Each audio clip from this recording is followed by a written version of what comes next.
It's Positively Muskegon. We are at Elsa's Frozen Yogurt today, inside Cinema Carousel in Muskegon. And Angie Murar is my guest today. I've known Angie for quite a while. I mean, it started off one of those relationships where I would see her when she worked at Meijer. It's like, oh, I better not talk to her, she's unapproachable. But as time has gone on, I've learned a lot more about Angie, and she's got a great story to tell, to be honest with you. Triumph, or tragedy to triumph, is what we want to start off with. You were, and you got to talk a little louder because, you know, this camera, we're low budget. Tragedy to triumph. You were diagnosed with cancer. Tell me about it. I was diagnosed at 34 years old with breast cancer. 34. 34, which is crazy to be that young and be diagnosed with something that serious and scary. So basically I had to pick myself up and say either I'm going to feel sorry for myself or I'm going to kick this thing's butt. How far along was your cancer when they found it? It was stage 2B, almost 3. I had to go through all of the major surgeries that you don't want to experience. I had to go through chemotherapy, radiation, about 4 surgeries, I think. Major life-changing things. Huge things. That are devastating. But and if you've known Angie from around town for a while, you'll know that this hair hasn't always been this short. I mean, you used to really have some long hair, and you lost it. Crazy, yes. Yeah. I did actually donate it, though. Did you? Before I did lose it, yeah. I had to get it cut because it was falling out in chunks just everywhere. Very traumatizing, so I kind of chose to take control and do it my way. You know, not by choice did I lose it, but you have to kind of make the best of it. You ever going to grow it that long again? I'm going to stay like you, I think. It's low maintenance. Everybody knows my secret now. So, tell me about your family. Do you have kids? No kids. No kids? Nope. Just a little weenie dog and a husband. Okay. How'd your husband react?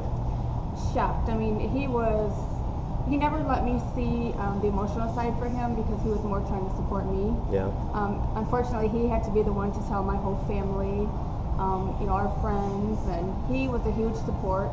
He is one of the reasons why I really started to do the things that I'm doing now. Yeah. Because I would be at the cancer center and he never missed a chemo treatment. Really? And I had it every week, every Thursday. That was my routine for almost 6 months. So I always had the support of him next to me. So I would go to the cancer center and I would see people. It makes me emotional. Sure. Because I would see people sitting there by themselves. That had nobody. It makes me cry. That's okay. But this is what really encouraged me to try to make a difference. You know, do something small just to remind people that they're not alone. I know I get emotional today. But just to remind people that they're not alone and that there's others fighting for them, with them, and next to them, you know? Through your treatment and everything that went on through that, are you now in the clear? I'm in remission, yes. Yeah? I'm in remission. So that's good. It's great news. Yes. That's great news. Unbelievable. Do you have to go back more frequently than an average person does to be checked for things? Right now I'm going back every 3 months. Yeah. I've had to have some testing recently because of some pain I've had. Luckily that's come back clear. Good. So I have to see my doctor regularly, which is actually, they've been wonderful. I have no complaints. I mean, Muskegon Cancer Center is top notch. Yeah, a lot of good people. I guess I would say blessed to have the treatment that I've had. Sure. They are so personable. They treat you like family. Yeah. They know your name before you walk in there. Really? Treatment. Very cool. Yeah. Let's talk about how you've taken this tragedy. You've kind of went ahead and just blew it up. I'm not having any dealings with that. I'm in control here. And what you learned in those treatments for other people, the ones that you said that were missing. What are you doing now to help those people along? Well, just to go back kind of to the beginning, when I was diagnosed, of course I'm in shock. Yeah. Well, something small that I did in the beginning that kind of changed my attitude, and this is something really small. Yep. I would look up positive quotes, and I would just download them to my Kindle and read them every day. Yep. I started to say, I got this. So I wanted to encourage other people that even though you're going through something terrible, like you still have a fighting chance. Like, hope is amazing. Positive attitude. I mean, good. Yeah, I mean that really, I think, affects the way that you fight it. Yep. Not only is it treatment, but it's your attitude, your fighting spirit that gets you through it. Got you through it. So like I said, my husband was with me every day, so it encouraged me to want to give back. Originally, I started what I call Operation Donation. Okay. Chemo survival kits, because I wanted to. And we've got one of these. Yes. Chemo's. Ooh, it's heavy. What's in this thing? A little bit of everything. Okay. It's things that help with side effects, like biotin, dry mouth, toothpaste. If you haven't gone through cancer, or chemo, you don't realize how it affects your body. Yeah. I mean, of course, people hear about fatigue or, nausea, things like that. But it affects your hands, your feet, your skin. It affects your mouth, your taste buds. So I thought, it's not fun. So I found that things like biotin, dry mouth, toothpaste. If you're going through radiation, you need different kind of deodorant. Yep. You would never know that if you didn't go through it. Really? And these things can be expensive. Yeah. So I really wanted to provide things I found that worked for me, for the side effects, but also a couple things to get you through your chemo treatments, because you're there. I was there for 5 hours or so a day. Wow. Every time. It's a long people time. are there for 8 hours. Yeah. So you need snacks. Yep. You need entertainment. Yep. Magazines, crossword puzzles, anything that gets you through it. Keep your mind off what's actually going on. And homemade cards. Those are huge. Yeah. Reading a card that says you got this, that can pick up your whole day. Where does all this stuff come from? Do you go out and buy it all, or do you find it donated, or do you have a little group? A little bit of both. Yeah?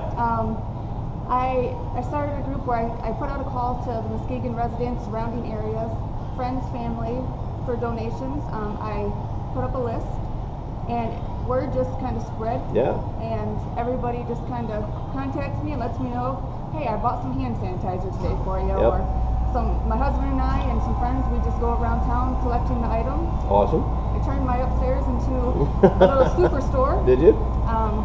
One person that helped me do this whole thing for almost 2 years now is my niece. Yeah. She is 11 years old. She says she is the CEO of this. And grab the title. It's the first thing you want to do. Exactly. Caitlin Hostler.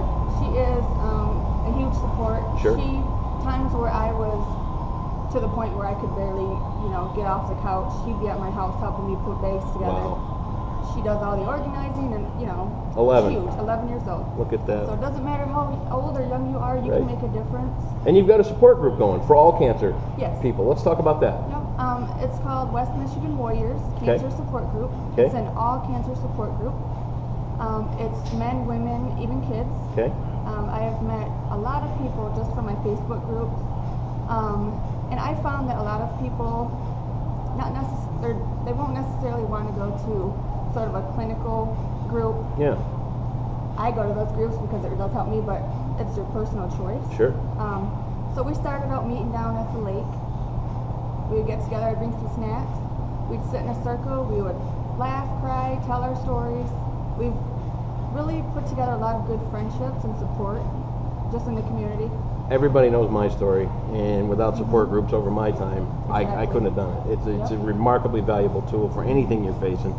So if you're facing cancer or addiction or anything like that, it's really in your best interest to find other people that go through it too. Exactly. Tell us a little bit more. We got a Facebook page, which we'll put here on Positively Muskegon. Yep. You'll grow a little bit. You'll continue this thing on. Yeah, my goal, honestly, my big goal, my huge outlook is to keep it going, continue the care packages, the chemo survival kits, but also I would love to be able to walk into the cancer center and hand somebody gift cards, hand somebody some, maybe a check or something to pay a bill. Yeah. Things like that, because when you're going through it, you don't really know unless you've gone through it how it affects your whole life. Right. There's people that have to take the bus all the way from Fremont to Muskegon for treatment. No kidding. And I can't imagine going through chemo, having to get back on a bus and go home by yourself. It makes me emotional. That's why I want to do this. And it doesn't take much. You can go to the dollar store, buy one thing of hand sanitizer, and that helps my group to keep going. Perfect. $1. $1. That's all it takes. Angie, I love stories about people that take a tragedy and turn it into a triumph, and I love the story too, the fact that you've taken your personal experience and you want to share it with others so they can get over the hump too. It's amazing work you're doing, and I think it's something that everybody in Muskegon should be proud of. Give us the name of that support group one more time. West Michigan Warriors. It's a cancer support group. You can find that on Facebook. And the donation group, is Operation Donation Chemo Survival Kits. Okay. And you can find both of those on Facebook, and my number is listed on there if you ever need to contact me. And not only for a donation, but if you know of anybody that needs support, whether it's a pick-me-up, a chemo survival kit, a bouquet of flowers, you can contact me and we'll make it happen. Just like that. Just Angie like Murar, that. thank you so much for Thank coming you, by. Angie. I'll see you at the credit union. You will. I would imagine. Do I get any time off on my payment for this? No. Ah. Angie Murar doing something great in Muskegon. Thanks for being here. Thank you.